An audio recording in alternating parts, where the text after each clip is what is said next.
14వ అధ్యాయము, మార్కు సువార్త 14వ అధ్యాయము 37వ వచనం నుంచి 40వ వచనం వరకు చదువుకుందాం. మార్కు సువార్త 14వ అధ్యాయము 37వ వచనం నుంచి 40వ వచనం వరకు చదువుకుందాం.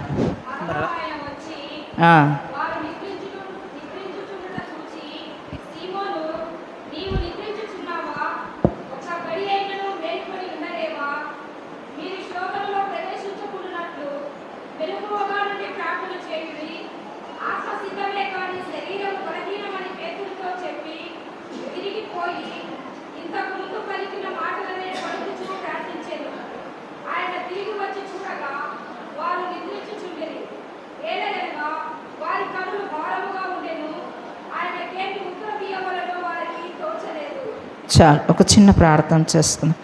మమ్మల్ని మిక్కిలిగా ప్రేమిస్తున్న మా ప్రియ పరలోకపు తండ్రి, పరిశుద్ధుడా నీకు స్తోత్రము నాయనా.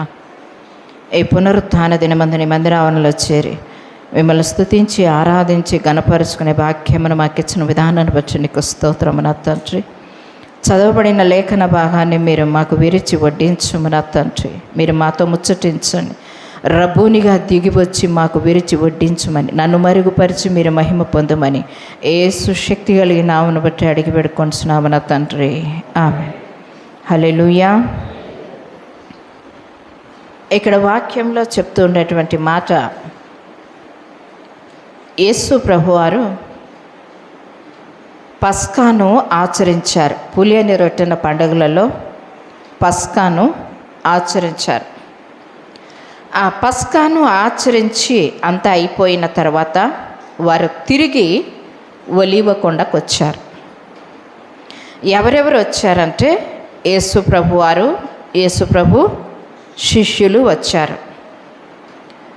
ఆ ఒలీవ కొండకు వచ్చిన తర్వాత అక్కడ కొన్ని మాటలు మాట్లాడుకొని అక్కడి నుంచి మరలా ఆయన ఎక్కడికి వచ్చాడు అని మనం ఆలోచన చేస్తే గెత్సేమనే తోటకి వచ్చారు. మొదట పస్కాను ఆచరించారు. రెండవది ఒలీవ తోటకు వచ్చారు. మూడవది గెత్సేమనే తోటకు వచ్చారు. ఆ వచ్చిన తర్వాత వాళ్ళు ఎందుకు ఆ యొక్క ప్రాంతాలకు వచ్చారు అని అంటే, ఇంకా సిలువ వేయబడిపోతున్నారు, ఆయన పాపుల నిమిత్తము మనందరి నిమిత్తము గాయపరచబడడానికి, సిలువ వేయడానికి, శ్రమ పొందడానికి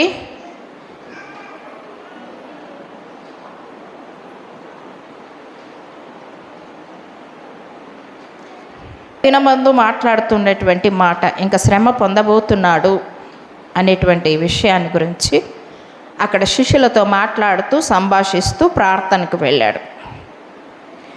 ఆ ప్రార్థనకు వెళుతూ ఉండేటప్పుడు శిష్యులను తీసుకొని వెళ్ళాడు. ఆ శిష్యులను తీసుకొని వెళ్ళిన తర్వాత వారితో చెప్తున్నటువంటి మాట, మీరు ఇక్కడ ఉండుడే ప్రార్థన చేయడం అని చెప్పి పేతురు, యాకోబు, యోహానులను తీసుకొని ఇంకా కొద్దిగా ప్రాంతానికి దూరంగా వెళ్ళి వారితో కూడా చెప్తున్నాడు ప్రార్థన చేయమని. ప్రార్థన చేయమని చెప్తూ ఉండేటప్పుడు అక్కడ వారు ఏం చేస్తున్నారంటే ప్రార్థన చేస్తూ ఉన్నారు. ప్రభువారు ప్రార్థన చేస్తున్నారు, వీరైతే ఏం చేస్తున్నారంట, నిద్రపోతున్నారు. ఆ నిద్రపోతూ ఉండేటప్పుడు అక్కడ యేసు ప్రభువారు పలుసార్లు వచ్చి మెలకువగా ఉండి ప్రార్థన చేయుడే అని చెప్పాడు. తర్వాత మరలా శిష్యుల దగ్గరికి వచ్చారు. అంటే పేతురు, యాకోబు, యోహానుల దగ్గరికి వచ్చారు. వచ్చిన తర్వాత ఆయన పలుకుతూ ఉండేటువంటి మాట, సీమోను నీవు నిద్రించుచున్నావా అంటాడు. అంటే అక్కడ నిద్రిస్తున్నది ఎంతమంది నిద్రిస్తున్నారు? ఎంతమంది నిద్రిస్తున్నారు? ముగ్గురు నిద్రిస్తున్నారు కదా. ముగ్గురు నిద్రిస్తున్నారు. ఎవరెవరు? పేతురు, యాకోబు, యోహాను. ముగ్గురు నిద్రిస్తున్నారు. కానీ ఈయన సంబోధిస్తున్నది ఎవరిని సంబోధిస్తున్నాడు? సీమోనుని సంబోధిస్తున్నాడు. ఎందుకు సీమోనునే సంబోధిస్తున్నాడు? అక్కడ సింగిల్ వర్డ్, అంటే ఒక్కరినే మాట్లాడుతున్నారు. ఏమని? సీమోను, నీవు నిద్రించుచున్నావా? అదొక్క వర్డే మనకు చాలు. ఏమంటున్నాడు? నీవు నిద్రించుచున్నావా అంటే అతనిలో ప్రత్యేకం ఉందా? ఏమిటది ప్రత్యేకం? ప్రత్యేకం ఉంది, కరెక్టే, లేదు అని చెప్పడం లేదు. ఏమిటి ఆ ప్రత్యేకత?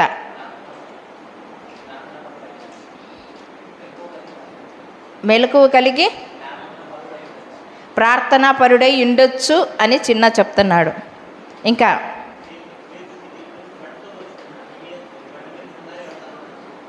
వినపడలేదు.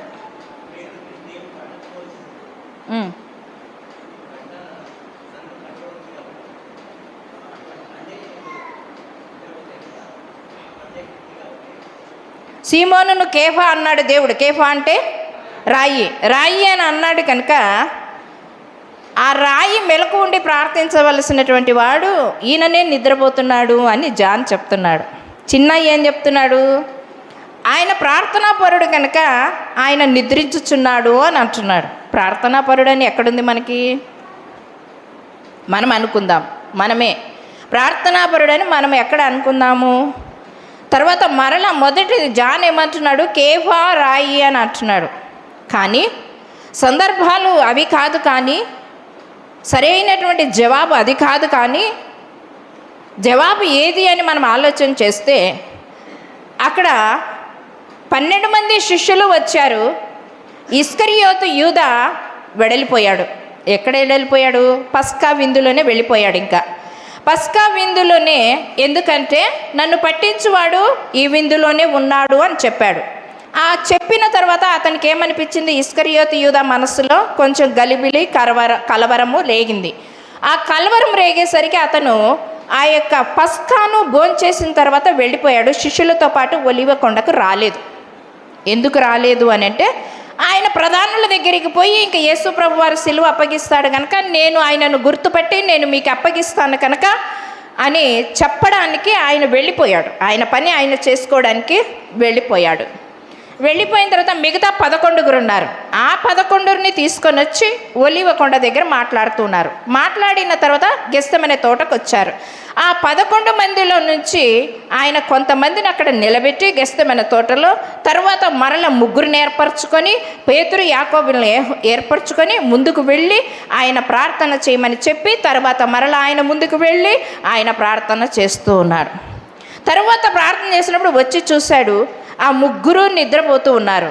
అప్పుడు సీమోనును మాత్రమే మీరు ఇంకనూ నిద్రపోతున్నారా అని సంబోధించలేదు. కానీ సీమోను, నీవు నిద్రిస్తున్నావా?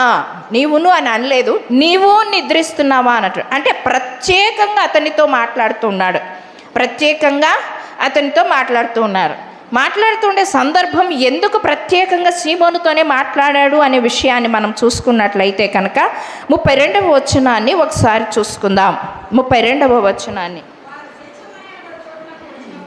వారు గెస్తమనే తోటకు వచ్చినప్పుడు ఆయన, నేను ప్రార్థన చేసి వచ్చే వరకు మీరు ఇక్కడ కూర్చుండనని చెప్పాను. తర్వాత 26, 27, 28 వచనాల్లో మనం చూసుకుందాం. అంతటా వారు కీర్తన పాడి ఒలివ కొండకు వెళ్ళిరి. అప్పుడు యేసు వారిని చూచి, మీరందరూ అభ్యంతర పడెదరు, గొర్రెల కాపరిని కొట్టుదును, గొర్రెలు చెదరిపోవును అని వ్రాయబడినది కదా. అయితే నేను లేచిన తర్వాత మీకంటే ముందుగా గలిలేకి వెళ్ళదను. అందుకు పేతురు ఏమంటున్నాడు? 29వ వచనాన్ని అండర్లైన్ చేసుకోండి మీరు. ఏమంటున్నాడు ఇక్కడ? అందుకు పేతురు, అందరూ అభ్యంతరపడినను నేను అభ్యంతరపడనని ఆయనతో చెప్పగా. నంబర్ 1 ఇది. నంబర్ 1 సీమోను పలికినటువంటి మాట. ఏమంటున్నాడు? పై వచనంలో 27వ వచనంలో ఏమంటున్నాడు ప్రభువారు? మీరందరూ అభ్యంతరపడెదరు, గొర్రెల కాపరిని కొట్టుదును, గొర్రెలు చెదిరిపోవును అంటున్నాడు. తర్వాత సీమోను చెప్తున్నటువంటి మాట ఏమంటున్నాడంటే, అందరూ అభ్యంతరపడినను నేను అభ్యంతరపడను అని అంటున్నాడు. తర్వాత ప్రభువారు చెప్పినటువంటి మాట ఏమంటాడంటే, నేటి రాత్రి కోడి 2 మార్లు కుయ్యక మునిపే నీవు నన్ను ఎరుగమని 3 మార్లు చెప్పదు అని నీతో నిశ్చయముగా చెప్పుచున్నాను. అతడు మరీ ఖండితముగా, నేను నీతో కూడా ఏమంట, అండర్లైన్ చేసుకోండి, నీతో కూడా చావవలసి వచ్చినను నిన్ను ఎరగనని చెప్పనని చెప్పాను. ఏమంటున్నాడండి? నేను నిన్ను ఎరగనని, నీతో పాటు చావడానికైనా నేను సిద్ధంగా ఉన్నాను, నీతో పాటు నేను చావడానికైనా సిద్ధంగా ఉన్నాను. మొదట ఏమంటున్నాడు, పైన ఏమంటున్నాడు అక్కడ, ఎంతమంది అభ్యంతరపడినా నేను అభ్యంతరపడను. ఒకరితో నాకు పని లేదయ్యా, వాళ్ళ అభ్యంతరంతో నాకు పని లేదు, వాళ్ళ ప్రార్థనతో నాకు పని లేదు, వారి విశ్వాసంతో నాకు పని లేదు. నా విశ్వాసం నాది, నా ప్రార్థన నాది, నా నమ్మకం నాది, నా ఒప్పందం నాది అని ఇక్కడ ఏమంటున్నాడు, సీమోను చెప్తున్నాడు. ఏమని చెప్తున్నాడు? ఎంతమంది అభ్యంతరపడినప్పటికీ, కొంతమంది చెప్పుడు మాటలు విని బలహీనమైపోతూ ఉంటారు కదా, చెప్పుడు మాటలు లేని బలహీనమైపోతుంటారు, చెప్పుడు మాటలు లేని మందిరానికి రాకోకుండా అయిపోతుంటారు, చెప్పుడు మాటలు విని ఏమైపోతారో తెలుసా, వారి ప్రార్థనా జీవితాన్ని, సహవాసాన్ని, వాక్యపు యొక్క ఉదక స్నానం చేయబడవలసినటువంటి వారు ఉదక చేయబడకుండా ఉండకపోవడానికి కారణం చెప్పుడు మాట. కానీ ఇక్కడ చెప్తున్నటువంటి మాట ఏమంటున్నాడంటే, ఎంతమంది అభ్యంతరపడినప్పటికీ, ప్రజలందరూ అభ్యంతరపడినప్పటికీ నేను అభ్యంతరపడను. ఎందుకంటే నా విశ్వాసం గట్టిది. ఏమంట? నా విశ్వాసం గట్టిదయ్యా, నా నమ్మకం గట్టిదయ్యా, నేను నిన్ను విడిచిపెట్టున్నానయ్యా, నేను నిన్ను బహుగా ప్రేమిస్తున్నానయ్యా, నీ మీద ఎక్కువగా ప్రాణం పెట్టుకొని ఉన్నాయా, నీ కొరకు చావవలసి వచ్చినా కూడా నేను చస్తాను, ప్రాణమైనా ఇస్తాను, ప్రాణమైనా పెడతాను, ప్రాణమైనా పెడతాను. ఈ డైలాగులు ఎవరు చెప్తారు? ఈ డైలాగులు ఎవరు చెప్తారు? యాక్చువల్గా లవర్స్ చెప్పుకుంటారు కదా, ప్రేమికులు చెప్పుకుంటారు. ఏమని? నీకోసం ప్రాణమైనా ఇస్తాను, నీకోసం చావవలసిన చస్తాను, కొండ మీద ఉన్న కోతినైనా తీసుకొని వస్తాను. వాడు తెచ్చిందలే పెట్టిందలే, కానీ మాటలు, ఇది క్రియ లేదు, మాట ఉంది, క్రియ లేదు అందులో. ఈ సీమోను కూడా మాటలున్నాయి కానీ క్రియ లేదు, మాటలున్నాయి కానీ క్రియ లేదు. అందుకే చెప్తూ ఉన్నాడు, చావవలసి వచ్చిన నీ కొరకు నేను ప్రాణమైనా పెడతాను. మరి ప్రాణం పెట్టేటువంటి వాడు, ఆయన శ్రమ పొందబోతున్నాను, మీరు మెలకువగా ఉండి ప్రార్థన చేయండి అని అంటే, ఆయన కోసము ఒక గడి అయినా ప్రార్థన చేయలేకపోయాడు, ఆయన కోసం నిలబడలేకపోయాడు. తాత్కాలికమైనటువంటి సంఘటనలు సంభవించినప్పుడు నిలబడవలసినటువంటి ఆయన సీమోను నిలబడలేదు. ఆ తాత్కాలికమైనటువంటి సంఘటనలు వచ్చినప్పుడు నువ్వు ఎప్పుడైతే ప్రభు కొరకు నిలబడతావో, ప్రభు కొరకు నీవు పట్టుదల కలిగి ఉంటావో, ఏక నిర్ణయం కలిగి ఉంటావో, ఎన్ని ఆటంకాలు వచ్చినా, ఎన్ని శోధనలు వచ్చినా, ఎన్ని విపత్తులు వచ్చినా, ఎన్ని అనారోగ్య పరిస్థితులు వచ్చినా విడవకుండా, వెనకంజ వేయకుండా ముందుకు కొనసాగుతూ వస్తావో, అప్పుడు దేవుడు నీ పక్షాన, నీకు ఏదైనా సంఘటనలు జరిగినప్పుడు నీ పక్షాన దేవుడు ఉంటాడు. నీ పక్షాన ఉండి దేవుడు కార్యాన్ని కొనసాగిస్తాడు. నీ పక్షాన ఉండి నీకు చేయవలసినటువంటిది, నీకు అభ్యంతరాలను కానివ్వండి, కారణాలు కానివ్వండి, ఏవైనా కానివ్వండి, ఆయన నీకు ముందుగా ఉండి సమస్తాన్ని నెరవేర్చేంటాడు. ఇద్దరు వ్యక్తులను మనం చూసుకున్నట్లయితే కనుక, దానియేలును మనం చూసుకున్నట్లయితే, దానియేలు కూడా జ్ఞాపకం చేసుకున్నట్లయితే కనుక, సింహపు బోనులో వేసేశారు. దానియేలు ఎవరి కోసం నిలబడ్డాడు? దేవుని కోసం నిలబడ్డాడు. దానియేలు దేవుని కోసం నిలబడ్డాడు. అయ్యా, నేను మాత్రము ఏం చేయను అంటున్నాడు. నేను మాత్రము దానియేలు ఏమంటున్నాడు? ఏమంటున్నాడు? ఆయన అన్నాడు కదా, 30 రోజులు ఏం చేయాలంట? ఆ ప్రతిమకి ఏం చేయాలా? మొక్కాలి. కానీ ఇక్కడ దానియేలు ఏమంటున్నాడు? మొక్కడం లేదు, ఆయనకు మాత్రమే మొక్కాలి అని అంటున్నారు. అక్కడ ఆయనను మాత్రమే సేవించాలి అని అంటున్నారు. కానీ వేరొక దేవుణ్ణి ఎవరిని ప్రార్థన చేయకూడదు అంటున్నాడు. కానీ ఇక్కడ దానియేలు ఏం చేస్తున్నాడు? మిద్దె మీదకి వెళ్ళి ముమ్మారు ప్రార్థన చేస్తున్నాడు. ఆయన ఎవ్వరికీ ఇంకా సాగిలపడకూడదు, ఎవరికి మొక్కకూడదు అని అంటున్నారు కదా. ఎవరికి సాగిలపడదు. తంతి వాయిద్యాలు వాయించినప్పుడు, సంపోనీలు వాయించినప్పుడు అందరూ ఇక్కడే సాగిలపడాలి, నమస్కరించాలి అని అన్నప్పుడు అక్కడ జరుగుతున్న సంఘటన ఏమి? ఈయన అక్కడ జరుగుతున్నటువంటి సంఘటనకు బలహీనుడు కాక ఈయన ఏం చేస్తున్నాడు? తన దేవునికి మిద్దె మీదకి వెళ్ళి ఆయన ఏం చేస్తున్నాడంట? ప్రార్థన చేస్తాడు. అవునా కాదా? కాదా? అవునా? ఎట్లా కాదు?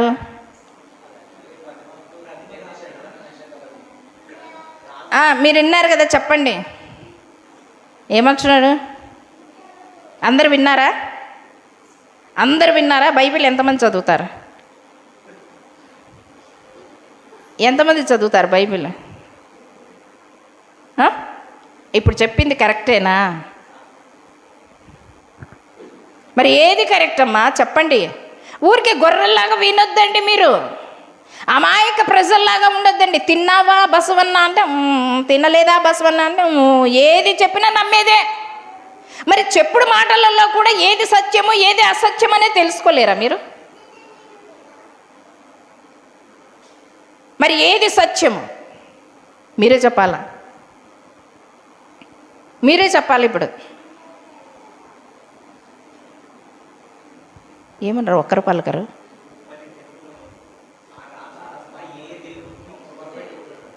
రాజుకు మాత్రమే ప్రతిమకు మొక్కమన్నాడా? అక్కడ సందర్భము వేరే, అక్కడ సందర్భము వేరే. ఆయనకు మాత్రమే సాగిలపడాలి, ఆయనకు మాత్రమే నమస్కరించాలి. ఏ సమస్య వచ్చినా ఆయనకే చెప్పుకోవాలి, ఏకతి పూజించినా ఆయనకే పూజించాలి, అన్నీ చేయాలి. కానీ దానియేలు చెయ్యలేదు. చెయ్యకపోయేసరికి అక్కడ అంటున్నారు సింహపు బోనులో వేస్తారు. సింహపు బోనులో వేస్తారయ్యా అంటే భయపడలేదు. భయపడ్డా? భయపడలేదు. ఎందుకు తెలుసా? ఆయన కొరకు నిలబడ్డాడు. నా దేవుడు నన్ను రక్షిస్తాడు, నా దేవుడు నన్ను కాపాడుతాడు, నా దేవుడు నాకు సింహాల బోనులో నుంచి విడుదల కలిగిస్తాడు అని ఆయన కొరకు నిలబడినప్పుడు దేవుడు దానియేలు కొరకు సింహపు బోనులో నిలబడ్డాడంట. దేవునికి స్తోత్రం, హల్లెలూయా. దేవుడు దానియేలు కొరకు సింహపు బోనులో నిలబడ్డాడు. సింహాల నోళ్లను మూయించాడు. ఆ సింహాల గుహలో, ఆ సింహాల బోనులో దేవుణ్ణి స్తుతిస్తూ, దేవుణ్ణి ఆరాధన చేస్తూ, దేవుణ్ణి కొనియాడుతూ, దేవుణ్ణి ఘనపరుస్తూ, ఎటువంటి భయము లేకుండా, ఎటువంటి భీతి లేకుండా దేవునికి సంతోషంగా స్తుతి గానాలు చేస్తున్నాడు. కానీ ఎవరైతే శత్రు జనాంగం ఈయనని సింహపు బోనులో వేయడానికి ప్రయత్నం చేశారో వారికి మాత్రం నిద్ర లేదు. వారికి మాత్రము నిద్ర లేదు. రాజుకు నిద్ర లేదు, వేయించినటువంటి వారికి కూడా నిద్ర లేదు, అక్కడున్న ప్రజలకు కూడా నిద్ర లేదు. ఎందుకు నిద్ర లేదు తెలుసా? దానియేలు ఏమైపోయాడో ఏమో. సింహపు బోనులోకి వేశాము, సింహాలన్నీ ఆకలి చేత అలమటించే ఒక వారం 10 రోజుల వరకు ఆ సింహాలకి అన్నమే పెట్టలేదు. ఆకలితో ఉన్నటువంటి సింహాలను ఆ బోనులో వేశారు. ఆ బోనులో వేసినటువంటి సింహాల మధ్యలోకి దానియేలును వేశారు. ఎందుకు దానియేలును వేశారంటే ఆయన నిజదేవుడైనటువంటి యెహోవా దేవుణ్ణి ఆరాధన చేస్తుండేటువంటి వ్యక్తి, ముమ్మారు ప్రార్థన చేస్తుండేటువంటి వ్యక్తి, ఎవరికి సాగిలపడనటువంటి వ్యక్తి, ఎవరిని పూజించనటువంటి వ్యక్తి. ఆ వ్యక్తిని సింహపు బోనులో వేసిన తర్వాత ఆ దానియేలు గురించి అందరూ చింతాక్రాంతులై రాత్రంతా నిద్రలేక నాట్యాలు మానేశారు, విందులు మానేశారు, అన్నీ మానేశారు. అందరూ ఏమనుకున్నారు తెలుసా? దానియేలుగా ఎముక కూడా ఉండదేమో, ఆనవాళ్ళు కూడా ఉండదేమో, ఏమీ ఉండదేమో, ఏమైపోయాడో ఏమో.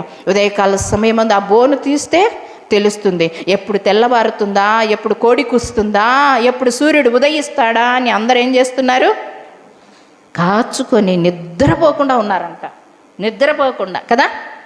ఐసీయూలో పెట్టినటువంటి పేషెంట్ దగ్గర ఏ విధంగా అయితే కాసుకొని కూర్చుంటారో ఆ విధంగా కూర్చున్నారు అందరూ. ఆ విధంగా ఆలోచన చేస్తున్నారు. కానీ దానియేలుకు దేవుడు తోడుగా ఉన్నాడు. అప్పుడు దానియేలుని దేవుడు వచ్చి పిలిచాడు. నువ్వు సేవిస్తున్న దేవుడు నిన్ను రక్షించెనా? నీవు సేవిస్తున్న దేవుడు నిన్ను రక్షించెనా? అని అంటే దానియేలు స్వరమెత్తి బోనులో నుంచి మాట్లాడినప్పుడు రాజుకి ఏమనిపించింది? సంతోషం అనిపించింది. కానీ దానియేలుకి ఏమనిపించింటుందో తెలుసా? లోపలున్న దానియేలుకి ఏమనిపించింది తెలుసా? ఈ క్రూర మృగాలైనటువంటి వీరి మధ్యలోనే ఉంటే బాగుంటుంది. ఈ క్రూర మృగాల కంటే ఆ పైన ఉండేటివి ఇంకా క్రూరమైనటివి. వీటికంటే క్రూరం. ఎవరు పైన ఉండేది? ఎవరు? మనుష్యులు. ఆ మనుష్యులు వారి మధ్యలో ఉండేదానికంటే వీటి మధ్యలో ఉండేదే మేలు. వీటి మధ్యలో దేవుణ్ణి స్తుతిస్తున్నాను, వీటి మధ్యలో దేవుని ఆరాధన చేస్తున్నాను.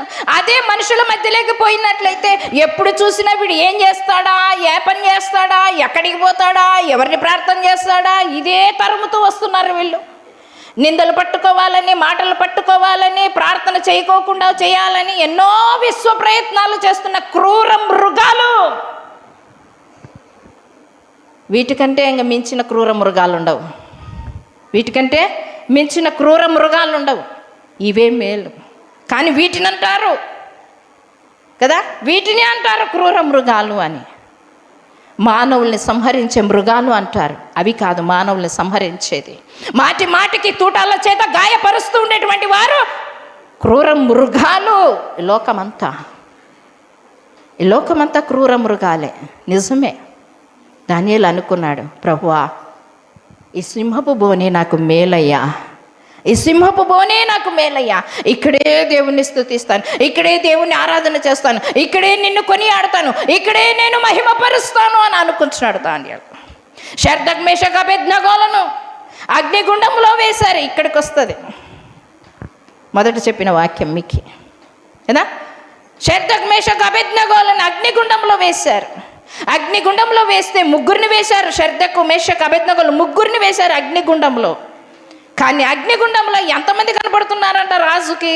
4 కనపడుతున్నారు.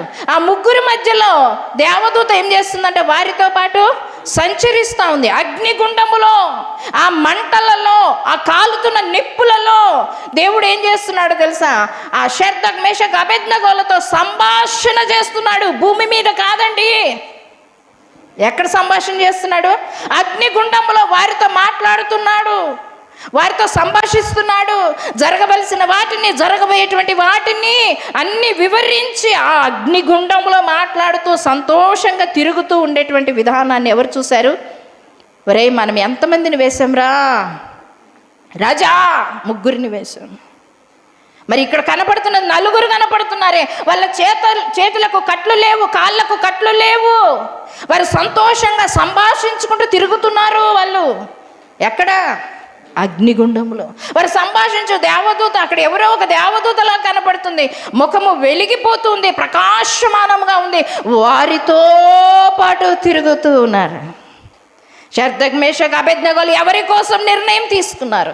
ఎవరి కోసం వారు నిలబడ్డారు? దేవుని కోసం నిలబడ్డారు కనుక దేవుడు వారి కోసం అగ్నిగుండంలో సంచరించినట్టుగా మనం చూస్తూ ఉన్నాం. దేవుని కోసం ఒక నిర్ణయం తీసుకుంటున్నావా? ఈ నిర్ణయం తీసుకొని నేను అక్కడికి వెళితే బాగుపడతాను, అక్కడికి వెళితే పరలోక రాజ్యం వెళతాను, అక్కడికి వెళితే నా పాపాలు క్షమించబడతాయి, అక్కడికి పోతే నాకు మంచి ఆరోగ్యం ఉంటుంది, అక్కడికి పోతే నాకు సమాధానం ఉంటుంది, ఆ దేవుడిని నేను ఆరాధన చేస్తాను, విడిచిపెట్టను, మరలా వెనక తట్టు తిరగను, మరలా వెనక తట్టు తిరగను అని ఒక నిర్ణయం తీసుకో. ఆ నిర్ణయం ప్రకారమే నడువు. దేవుడి నీ పట్ల కార్యం చేస్తాడు. ఆమేన్. నిజమే. సిమోను, నీవు నిద్రిస్తున్నావా? ఎవరు అభ్యంతరపడినా నేను అభ్యంతరపడినని చెప్పిన వాడవు కదా, నా కోసం ప్రాణం ఇస్తాను అని అన్నవాడవు కదా, మరి నువ్వు ఎట్లా నిద్రిస్తున్నావయ్యా? ప్రాణం ఇచ్చేవాడు. శారీరకమైనటువంటి నిద్రకు నువ్వు బలహీనుడు అయిపోయావా? నా కోసం ఒక గడి అయినా మేలుకోలేవా? ఒక గడి అయినా ప్రార్థన చేయలేవా? ఒక గంట అయినా నువ్వు సరిగా మోకాళ్ళొంగి ప్రార్థన చేయలేవా? సీమోను అంటున్నాడు. నిజమే. ఈ విధంగా నిద్రపోయి నష్టపోయినటువంటి వారు పరిశుద్ధ గ్రంథంలో చాలామంది ఉన్నారు. పరిశుద్ధ గ్రంథంలో చాలామంది ఉన్నారు. వారిని 2 మాత్రమే ఈరోజు చూసుకుందాం. 2 మాత్రమే ఈరోజు చూసుకున్న తర్వాత నెక్స్ట్ కొంతమందిని మనం చూడడానికి ప్రయత్నం చేద్దాం. న్యాయాధిపతుల గ్రంథం 16వ అధ్యాయం 19వ వచనాన్ని చూసుకుందాం. న్యాయాధిపతుల గ్రంథం 16వ అధ్యాయము 19వ వచనాన్ని. అమ్మా, ఆమె అతని తొడ మీద అతనిని నిద్రపుచ్చి ఒక మనిషిని పిలిపించి వాని చేత అతని తల మీద 7 జడలను కత్తిరించి క్షౌరము చేయించి అతనిని బాధించుటకు మొదలు పెట్టెను. దేవునికి స్తోత్రం, హల్లెలూయా. తర్వాత ఏమంటండి, అతడిలో నుండి బలం ఏమైపోయిందంట, తొలగిపోయింది. ఇక్కడ ఏం చేస్తున్నా అంటే, సంసోను అనేటువంటి ఒక వ్యక్తి, ఫిలిస్తీయులను జయించవలసినటువంటి వ్యక్తి, దేవుని చేత అభిషేకము చేత భూలోకానికి వచ్చినటువంటి ఈ సంసోను, నాజీరు చేయబడినటువంటి ఈ సంసోను ఎక్కడ నిద్రపోతున్నాడంట? ఎక్కడ నిద్రపోతున్నాడండి?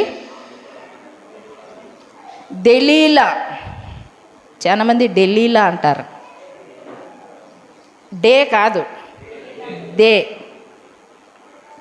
దెలీలా యొక్క తొడ మీద పడుకొని ఏం చేస్తున్నాడంట, నిద్రపోతూ ఉన్నాడు.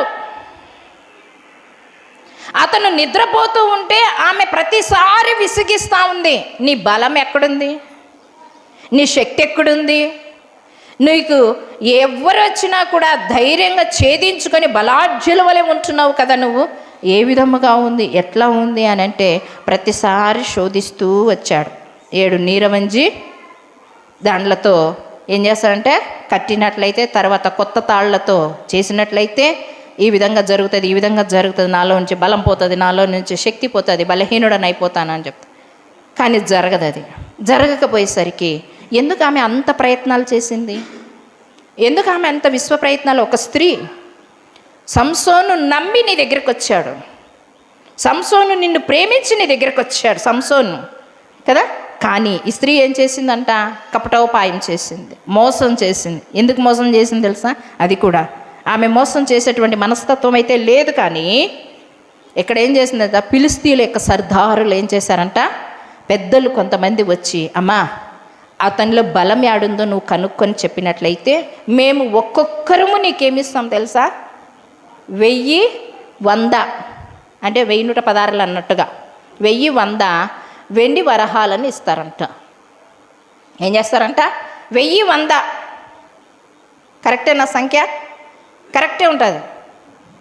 ఆ విధంగా అంత ఇస్తామయ్యా, మేము ఎంతమంది ఉన్నామో అన్నీ నీకు ఇస్తాం డబ్బులు. కానీ సంసోను యొక్క బలం ఎక్కడుందో నువ్వు నాకు చెప్పాలి అని అన్నప్పుడు ఆమె ఆ డబ్బు కోసం బలహీనలైపోయింది. లేదంటే వాళ్ళు ఏమన్నారు తెలుసా? నీవు గనక అతనిలో ఉన్న బలహీనతను కనిపెట్టి మాకు చెప్పకపోతే నిన్నును నీ ఇంటి వారును ఏం చేస్తామంట? చంపేస్తాం. నిన్ను నీ ఇంటి వారు చంపేస్తాం. ఆ బెదిరింపుకు భయపడి ఈమె ఆ పని చేయవలసి వచ్చింది. అప్పుడు వెంటనే ఏం చేస్తున్నా, విసిగిపోయి సంసోను చెప్పేస్తాడు. చెప్పేసిన తర్వాత జరిగిన సంఘటన ఏమంటే, మంగళోని పిలిపించి 7 జడలు ఉండింటే సంసోనికి ఆ 7 జడలను ఏం చేస్తుందంట? క్షౌరం చేయిస్తుంది. ఎప్పుడైతే క్షౌరం చేయిస్తుందో అతని దేహంలో ఉండేటువంటి బలమంతా కూడా ఏమైపోతుందంట? బలహీనుడు అయిపోతాడు. బలం పోతుంది, బలమంతా పోతుంది. దేవుడు చెప్పినదేమి? నువ్వు పుట్టినది మొదలుకొని చనిపోయేంత వరకు నీ తల నీలాలు తీయకూడదు. నీవు నాజీరు చేయబడినటువంటి వాడు. నాజీరు అంటే ప్రత్యేకించబడినటువంటి వాడవు నువ్వు. అందుకు నువ్వు తల క్షౌరము చేయకూడదు, మంగళ కత్తి నీ తల మీద పెట్టకూడదు అని అన్నప్పుడు ఇప్పుడు ఈమెకు దెలీలాకు చెప్పేశాడు. చెప్పినందువలన ఆమె మంగళోని పిలిపించి తల జడ మొత్తం ఏం చేసిందంట? క్షౌరం చేయించింది. అంటే అక్కడ ఉన్నటువంటి స్థలం ఏమంటే, అక్కడ జరుగుతున్నటువంటి సంఘటనను బట్టి ఆమె 3 సార్లు మోసం చేసినప్పుడు ఆ స్థలము నుంచి పారిపోవలసినటువంటి సంసోను పారిపోలేదు. యోసేపును చూసినట్లయితే ఆది కాండంలో ఆ స్థలంలో జరుగుతున్నటువంటి సంఘటనను బట్టి అక్కడ పాపము చెయ్యకుండా ఏం చేశాడు? పారిపోయాడు. కొరింథీయులకు రాసిన పత్రికలు అంటాడు, జారత్వమునకు మీరు దూరముగా పారిపోండి అంటాడు. యవనేచ్ఛల నుంచి తిమోతి పత్రికలో అంటాడు, మొదటి తిమోతి పత్రికలో, యవనేచ్ఛల నుంచి నువ్వు దూరంగా పారిపో అంటున్నాడు. యవనేచ్ఛల నుంచి నువ్వు దూరంగా పారిపోమ్మంటున్నాడు. నిజమే.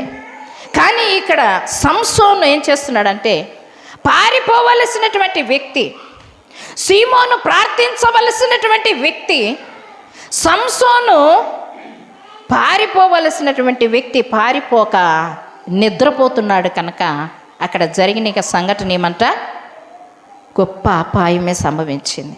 బలహీనుడైపోయాడు. జ్ఞాపకం చేసుకొని అతన్ని తీసుకొని వెళ్ళి ఏం చేశారంటే, తలను కొరిగించారు. గుండు చేయబడింది. గుండు చేయబడిన తర్వాత బందీ గృహంలోకి తీసుకొని వెళ్ళి కళ్ళను పీకేశారు. గుడ్డివాడయ్యాడు, గుండువాడయ్యాడు, గుడ్డివాడయ్యాడు. మూడవది ఏమయ్యాడు? మూడవది తిరగలి విసురుతున్నటువంటి దానికి అతన్ని కట్టి తిప్పుతూ ఉన్నారు. ఎక్కడ? బందీ గృహంలో. ఎక్కడంట? అసలు యాక్చువల్గా బందీ గృహంలో చీకటి కొట్లల్లో పారేస్తారు. కానీ ఇక్కడ ప్రత్యేకించి ఇతడు కొద్దిగా బలహీనుడు అయిపోయాడు. ఇంకా బలహీనుడిని చేయడానికి ఏం చేశారు? తిరగలి విసురువాడిగా చేశాడు. తిరగలి ఎవరు విసిరేది? తిరగలి ఎవరమ్మా విసిరేది? మరి చెప్పండి. అబ్బా నైనా తండ్రి, మీరు నిద్రపోద్దండి అమ్మా, మీరు నిద్రపోతే నాకు నిద్ర వస్తుంది. మీరు నిద్రపోద్దండి, ఇక్కడ చెప్తున్న మ్యాటరే అది. మళ్ళీ మీరు నిద్రపోతే, సీమోను నీవు నిద్రిస్తున్నావా? ఓ స్త్రీలారా మీరు నిద్రిస్తున్నారా? ఓ పురుషులారా మీరు నిద్రిస్తున్నారా?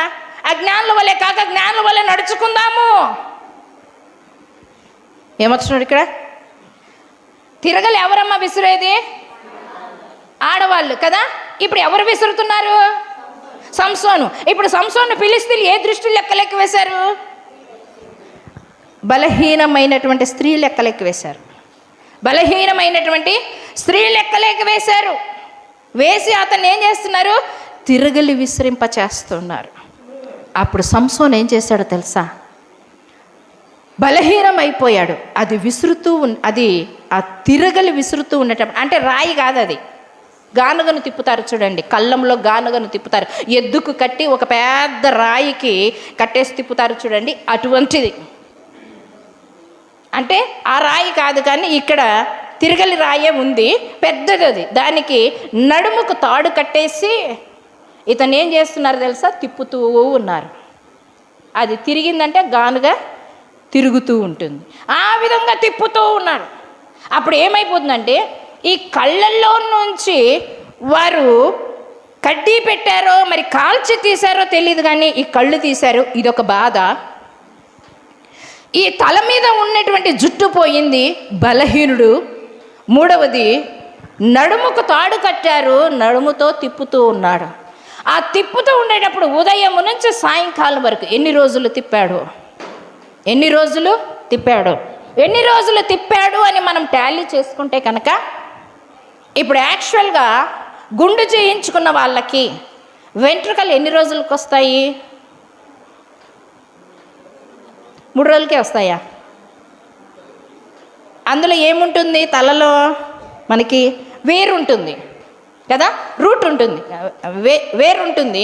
ఆ వేరు ఉండడం ద్వారా ఏమైపోతుంది? తల వెంట్రుకలు మరలా మొలుస్తాయి. దాదాపుగా మన హెయిర్ మళ్ళాకి రావాలి అంటే దాదాపుగా 2 వారాలన్నా ఖచ్చితంగా పడుతుంది. అంటే ఇప్పుడు సంసోను తిరిగటి రాతిని ఎన్ని రోజుల వరకు తిప్పింటాడు? 2 వారాలన్నా అయ్యుండొచ్చు, 15 రోజులన్నా అయ్యుండొచ్చు. మనం చెప్పలేము అది కదా, అది చెప్పలేము. ఒకవేళ 10 రోజులు అనుకోండి, ఆ 10 రోజులు తిప్పుతూ ఉండేటప్పుడు నడుము కట్టినటువంటి తాడు తిరుగుతూ ఉండేటప్పుడు అదేమైపోతుంది? ఆ తాడు కాస్త రాచి రాచి రాచి రాచి ఏమైపోతుంది? తోలుపోతుంది, చర్మం వస్తుంది, రక్తం వస్తుంది, బాధ వస్తుంది, నొప్పి వస్తుంది, మంట వస్తుంది. అవునా? అన్నీ కలుగుతాయి. ఆ బాధ పడుతూ తిరుగుతూ ఉన్నాడు. రక్తము కారుతుంది, నొప్పి అవుతుంది, వేదన పుడుతుంది, బాధ కలుగుతుంది. కానీ ఫిలిష్తీయులు ఊరుకుంటారా? ఆగావంటే చిలకలతో కొడతారు. నువ్వు ఆగావంటే, బండి ఆపావంటే చలకాలతో కొడతారు. ఫిలిస్తీన్లు కాసుకొని ఉన్నారు. ఆ బాధను అనుభవిస్తూ కూడా తిరుగుతూ ఉన్నారు. తిరుగుతూ ఉండేటప్పుడు ఆ ఫిలిస్తీన్లంతా ఈ శత్రువు అయినటువంటి శాంసన్ను మా దేవత మాకు అప్పగించాడు కనుక అని వాళ్ళు ఏం చేశారంట, వాళ్ళ ఆరాధన స్టార్ట్ చేసుకున్నారు. వారి గుళ్ళల్లో స్టార్ట్ చేసుకున్నప్పుడు ఆ యొక్క శాంసన్ను తీసుకొని పోయి ఏం చేశారంటే ఆ దేవత యొక్క స్తంభానికి కట్టివేశారు. ఎందుకు అని అంటే అక్కడ సంహరిద్దామని అనుకున్నారేమో. అప్పుడు వెంటనే తలలో నుంచి వెంట్రుకలు మొడిచాయి. మొలిచిన తర్వాత యెహోవా దేవుని నామంలో ప్రార్థన చేస్తున్నాడు. అప్పుడు ఏమని ప్రార్థన చేస్తున్నాడు? అయ్యా, నేను చేసింది తప్పే, నేను చేసింది పాపమే, నేను చేసింది దుర్మార్గమే. నన్ను నువ్వు ప్రత్యేకించి ఈ లోకానికి పంపించావు, కానీ ఆ పని నేను చెయ్యక వేరొక పని చేశానయ్యా. నీకు విరోధముగా పాపం చేశానయ్యా. నేను దుర్మార్గుడనయ్యా, నేను పాపినయ్యా, నన్ను క్షమించు. నువ్వు కరుణ కలిగినటువంటి వాడవు, నీవు దయగలిగినటువంటి వాడవు, నీవు కరుణా సంపన్నుడవు, ఎంత పాపినైనా నువ్వు క్షమిస్తాను అని అన్నావు కదా. ఒక్కసారి నన్ను జ్ఞాపకం చేసుకో. ఇంకా మాటి మాటికి నేను అడగను, ఇదొక్కసారి నన్ను జ్ఞాపకం చేసుకో. ఒక్కసారి నాకు శక్తినియ్యి, ఒక్కసారి నాకు బలాన్ని ఇయ్యి, ఒక్కసారి నన్ను జ్ఞాపకం చేసుకొని దీనంగా శాంసన్ ప్రార్థన చేస్తున్నాడు. అంతరంగములో నుంచి దేవునికి మొరపెడుతున్నాడు.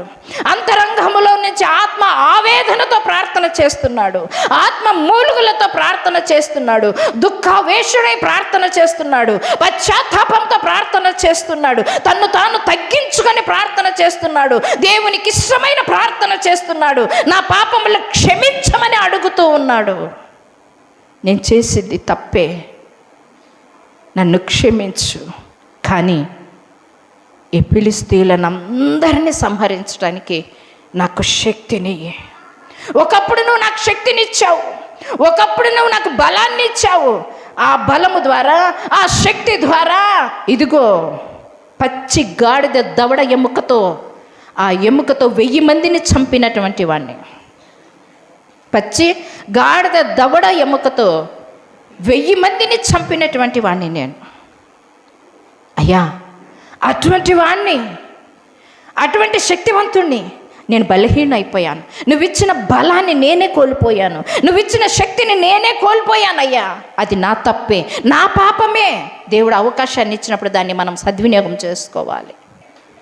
దుర్వినియోగం చేసుకుంటాం మనం వ్యసనాల కోసం, దుర్వినియోగము చేసుకుంటాం. మనం దేనినైతే ఎక్కువగా ప్రేమిస్తామో దాని ద్వారానే మనకేమొస్తుంది, దాని ద్వారానే మనకి ప్రాణాపాయం కూడా వస్తుంది. అబ్షాలోము దేన్ని ఎక్కువగా ప్రేమించాడో తెలుసా? జుట్టుని ఎక్కువగా ప్రేమించాడు. అబ్షాలోము ఏం చేశాడో తెలుసా? తన జుట్టు చాలా అందంగా ఉందని ఆ జుట్టుని ఎక్కువగా ప్రేమించాడు. ప్రేమించిన తర్వాత ఏమైంది? అది ఆ జుట్టు ద్వారానే అతని ప్రాణం పోయింది. అతని జుట్టు ద్వారానే అతని ప్రాణము పోయినట్టుగా మనం చూస్తున్నాం. ఇప్పుడు జుట్టు చాలామంది ఏం చేస్తున్నారు తెలుసా?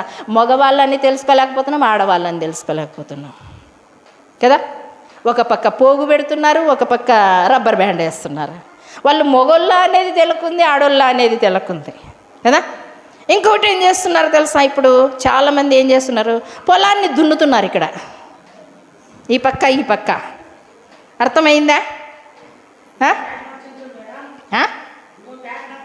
అదే ఇక్కడ ఏం చేస్తున్నారు తెలుసా? 3 దారులు పెడుతున్నారు. ఇక్కడ 3 దారులు, ఇక్కడ 3 దారులు. పొలాల్లో ఏం చేస్తారు? నీరు కట్టడానికి ఏం చేస్తారు మీరు? ఏం చేస్తారు? అట్లా ఏదో బోధలు కడతారు కదా. ఇక్కడ ఇట్లా అని కట్టేసి, ఎందుకు? మధ్యలో నీటి ప్రవాహాన్ని పంపించడానికి కదా, నీరును పంపించడానికి. ఆ యొక్క బోధలు ఇక్కడ కట్టుకుంటున్నారు. అవునా? ఆ బోధలు అంటే నీటి ప్రవాహాన్ని పంపించాలేమో వాళ్ళు. ఒకసారి ఆలోచన. ఇంకొకటి ఉంది, ఏమిటో తెలుసా? ఇదంతా వదిలేస్తారు, ఈడొక్కటి పెట్టింటారు. దానికి మళ్ళీ ఏం చేస్తారో తెలుసా? ఒక రంగు వేసింటారు. దాన్ని చూసినప్పుడు ఏమొస్తుందో తెలుసా? మా ఇంట్లో బూజు పొరక గుర్తుకొస్తుంది. మా ఇంట్లో బూజు పొరక నిజంగా అదే గుర్తుకొస్తుంది. ఇక్కడంతా మామూలుగా ఉంటుంది. పైన ఆరెంజ్ కలర్ అన్నా వేసింటాడు, వైట్ కలర్ అన్నా వేసింటాడు, ఇంకొక కలర్ అన్నా వేసింటాడు. ఇదంతా నున్నగా ఉంటుంది. బస్సులో కూర్చున్నాడంటే వాడు అదే కనపడుతుంది, అది పైన కదా అదే కనపడుతుంది అనుకున్నాను. వారిని దేవుడు చక్కగా మంచి సౌందర్యాన్ని ఇచ్చినంటే దాన్ని మనం ఏం చేస్తున్నాం తెలుసా, కొన్ని రూట్లుగా మార్చి పారేస్తూ ఉన్నాం. కొంతమంది అయితే పేర్లు రాయించుకుంటున్నారు, ఇక్కడంతా వాళ్ళ లవర్స్ పేర్లు రాయించుకుంటున్నారు. ఎందుకండి ఇవన్నీ కదా. ఈ శాంసన్ జడ ఎక్కువైపోయింది, జుట్టు ఎక్కువైపోయింది, 7 జడలు అల్లించుకున్నాడు. 7 జడలు అల్లించుకున్నాడు. ఆ 7 జడలు ఏం చేశారు, కొరగబడ్డాయి. కొరగబడిన తర్వాత ఇప్పుడు ఏం జరిగింది, అయ్యా నన్ను ఒక్కసారి జ్ఞాపకం చేసుకో, ఇదొక్కసారి నన్ను జ్ఞాపకం చేసుకొని ప్రార్థన చేశాడు. దేవుడు ఆ ప్రార్థన విన్న దేవుడు శాంసన్కి ఏమిచ్చాడంట, బలాన్ని ఇచ్చాడు, శక్తినిచ్చాడు. అక్కడ ఒక్కసారి అక్కడ ఉన్నటువంటి వాళ్ళకి, ఈ మందిరానికి ఒక మంచి పిల్లర్ ఏదైతే ఉందో ఆ పిల్లర్ దగ్గర నన్ను నిలబెడతారా మీరు, ఆ పిల్లర్ దగ్గర నన్ను కట్టేస్తారా, ఆ పిల్లర్ దగ్గర నన్ను గొలుసులతో బంధిస్తారా, నాకు ఇక్కడ ఆధారంగా లేదు, అక్కడ ఆధారంగా నిలబెడతారా అని అడిగాడు. వాళ్ళు తీసుకొని పోయి నిలబెట్టారు. నిలబెట్టిన తర్వాత యుద్ధము యెహోవాదే అని గట్టిగా ఇట్లా అనేశాడు. ఆ మందిరం అంతా ఏమైపోయిందంట, కూలిపోయి, మందిరము కూలిపోయి మందిరాన్ని పడగొట్టి అంత శక్తిని దేవుడు ఇచ్చాడంట. దేవునికి స్తోత్రం. హల్లెలూయా, హల్లెలూయా.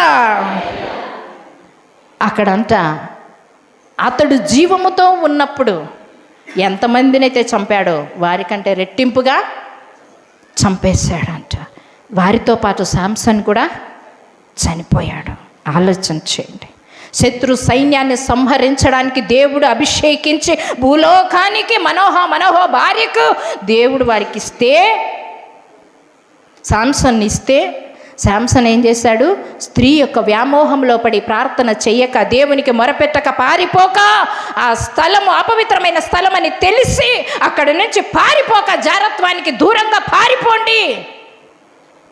సామెతల గ్రంథంలో నీ సొంత కుండల్లో ఉన్న నీళ్లను మాత్రమే నీవు స్వీకరించాలి, తాగాలి, కానీ పరాయి కుండల్లో ఉన్న నీళ్లను నీవు తాగకూడదు.